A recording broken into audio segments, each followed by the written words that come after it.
Hello. I'd like to welcome you to the latest edition of my podcast here. Today, we're going to be discussing uncertainty and insecurities and neurosis. This year has been, for most people, it's been a very uncertain year. A lot of ups and downs. A lot of downs more than ups, I would say that. And even for myself, I would say in my adult life, this has probably been the most uncertain year ever. And so uncertainty oftentimes leads to paranoia, leads to fear, anger, such things like that. All those things, they are neurosis. Comes from the word being neurotic, being in your basically being in your head too much. You're over here getting worried, getting anxious about all these scenarios that might happen, that could happen. You're driving yourself crazy. And neurosis, myself, I just think that was normal because I come from a family where people worry all the time. Paranoia was like a good thing.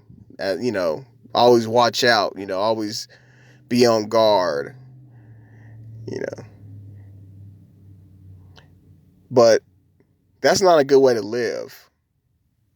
You're torturing yourself when you give in to neurosis. When you accept neurosis, you're torturing yourself. And it gets in the way of your problem solving abilities. For example, if you're always on guard, always on defense, it's very hard to plan ahead. It's very hard to understand the reality of the situation you're in when you're always just ready for and waiting for the next bad thing, the next horrible thing to occur. You're just waiting for that to happen. You're not planning ahead. Your eyes aren't open to the actual reality of things, meaning that the actual reality of things, nothing is as good as or as bad as you think it is. Nothing is.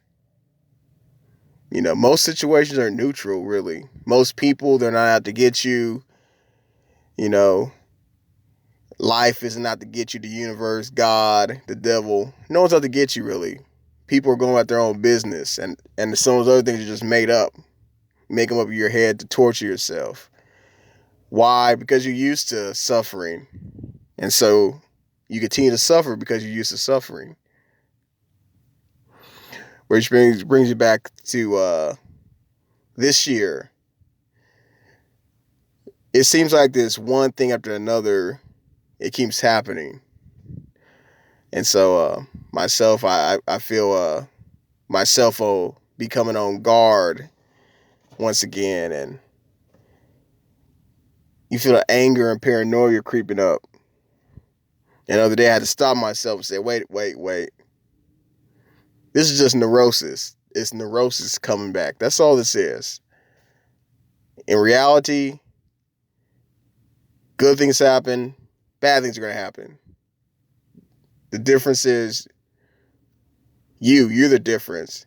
Whatever comes your way, you have to deal with it. You have to handle it.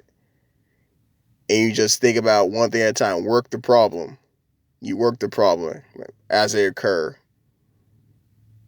And that frees you from constantly being in a neurotic state, constantly worrying, constantly being paranoid, constantly having anxiety about what might happen, what could be happening, what this person's thinking, what that person's thinking. You don't know no one's thoughts. You don't know what's going to happen tomorrow. And maybe something good will happen for you, maybe something bad will happen for you. Whatever it is, you have to have the strength, the wisdom, and righteousness. You must have these things. You have those things, you can do whatever pops up. You can handle it. If you're strong, you can't break. Nothing in this world can break you. Okay? When you become wise, any problem that occurs, you can figure it out. You can understand what's going on. And that'll help you get insight and deal with it. If you're righteous, the troubles, the temptations, the ills of this world, they're not gonna stop you from your goals. You'll be able to stick to your goals, whatever your goals are. You know, a righteous person, they're not gonna resort to, if it's a woman, they're not gonna resort to prostitution or selling their body any kind of way for money. A man, he's not gonna resort to crime, robbing people for money. If you're a righteous person, you don't do that. If you're a righteous person, you're not going to stab someone in the back at work for yourself to get a promotion to try to get ahead. Righteous people, they don't behave in those kind of ways, because those actions, they destroy you. For temporary gain, you get destroyed. Or someone else will come to destroy you. Either way, you're going down. Either you're doing the action itself is going to bring you down, or the ripple effect from your wicked actions are going to bring you down. So that's why being righteous is important. People don't think about that, though. Strength and wisdom, that's easy enough to understand. Where, okay, yeah, you got to be strong. Physically, mentally, you got to be tough. You got to be strong. You got to be wise. Okay, that makes sense. People understand that. You got to be wise. Wisdom, not just knowing things. Wisdom is knowing, is understanding. That's wisdom. Once you understand it, okay, that's where wisdom comes in. And it does take some time to become wise about life, wise about things. But being righteous is something people don't think about. They equate it with religion somehow, and no, not necessarily. I mean, you can have your certain codes in life, ways to live in life, but there's universal things that you do X, Y is going to happen to you. Then Z is going to happen. You rob someone, either someone they know is going to come after you, the law is going to come after you, something's going to happen to you. And it's temporary gain. You selling yourself, get a disease, get a pregnancy. Yeah. You stab someone in the back at work. Well, guess what? You got a target on you now. And someone else is going to bring you down too. So enjoy your little promotion while it lasts, because now all your other coworkers will be gunning for you. That's how things happen in life. But people don't think far and ahead about their actions, because they're caught up in the neurosis, uncertainty, the fear, paranoia, anger. All that fuels these behaviors that in effect, that's what keeps you back. That's what makes your life difficult. It's a circle. Something difficult happens. You take actions to make that you think will resolve the situation, which in the end is going to make things more difficult for you. It's a vicious cycle. I lived in that cycle for a long time. Most of my loved ones, they're in that cycle. Most people I know, they're in that cycle, and it's about breaking out of all that. Just need simple. It's simple. Just need focus on strength, focus on having wisdom, and being righteous. Focus on those things. Before you do anything, take any action, ask yourself, okay, is it strong? Is it a strong action? Is it a wise action? Is it a righteous action? That will clear up a lot of things for you. It really will. It will help you get through things.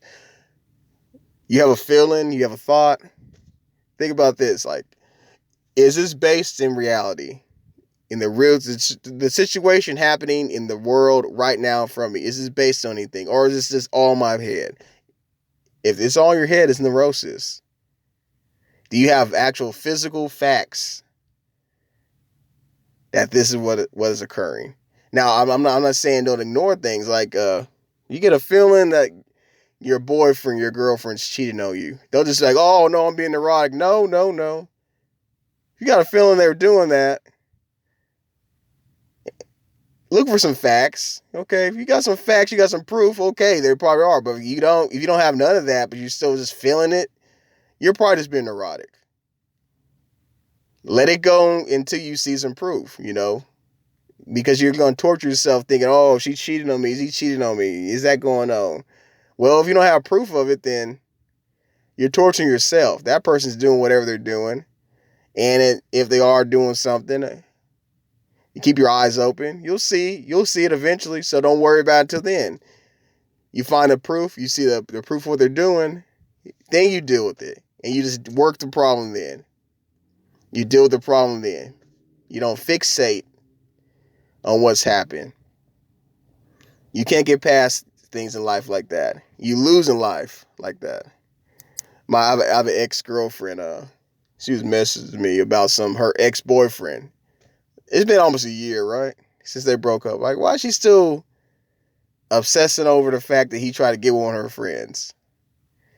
It does nothing for her. Meantime, her ex is out doing whatever he's doing. She's wasting her time thinking about him. They've been broken up for almost a year. And now she's wasting my time discussing it with me. And so I can't reply to her. I can't deal with it because I got more important things to do, you know? I got my life. I got things to deal with myself. I don't got time to be wrapped up in someone's neurosis. That's what that is exactly, you know? Oftentimes your loved ones, people close to you, they'll try to wrap you up in their neurosis too. You know, you gotta notice it. Like, oh, they're just being neurotic. You know, if you care, the most you can do is just let them know, like, hey, it's all in your head. You need to find something else to do. Find something else to think about. It's up to them whether or not they want to do that. Oftentimes, people are quite comfortable with their neurosis and they don't want to change, and they're happy being like they are. If they're happy with that, you can't save them. It's not your job to save them. It's your job to take care of yourself. Because take care of yourself, and then you deal with the things you're responsible for. You're not responsible for someone else's mental happiness and well-being. The most you can do is